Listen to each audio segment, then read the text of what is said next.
Good morning, guys. Happy Monday to you. So, we're going to kind of get going with grammar growth again, but we're going to start off a little differently. We'll get back to where we were with doing a daily task.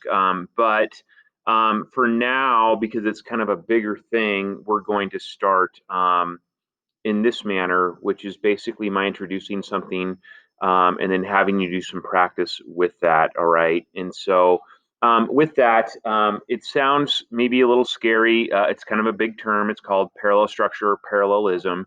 All right. We're going to stick with the term parallel structure because that's how I want you to think about it, is how we structure words, phrases, and clauses in our writing, in our sentences. Okay. And so before we get to that, though, this is what I want to remind you of. All right, this is new.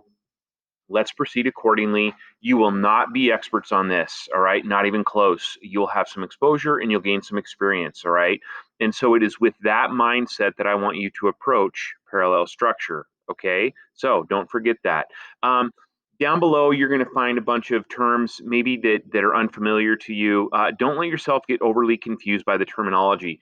I want you to focus more on the examples that they provide and whether they are parallel or not parallel. And how I want you to think about it is like this, guys. Okay, when I say parallel, I want you to think in terms of balance. Okay, the words, phrases, or clauses are grammatically balanced in my sentence. Okay, and so that's what I want you to think about. All right, and remember, you're not going to be experts. This is exposure and experience. Okay, and so I need you to begin by reviewing this below. Okay, and this is what you're going to find. You're going to find examples like this with words and phrases, all right? They're going to use the big scary word gerund here. Don't even worry about that for right now, okay? Instead, look at the example. Mary likes hiking, swimming, and bicycling, okay? Here's an example of three words that are balanced out that are now that are parallel because of their ing endings, all right? Mary likes to hike, swimming, and bicycling. That would not be parallel, all right? But if I said Mary likes to hike, to swim, and to ride a bicycle, that's parallel because we have to hike, to swim, to ride, all right? And so that's what I want you thinking about. And I want you to trust your ears here, okay? Here's another example of something that's not parallel. Mary likes hiking, swimming, and to ride a bicycle. Those are not parallel, and it should sound funny to our ears a little bit, okay? Here's another example. The production manager was asked to write his report quickly, accurately, and thorough, okay?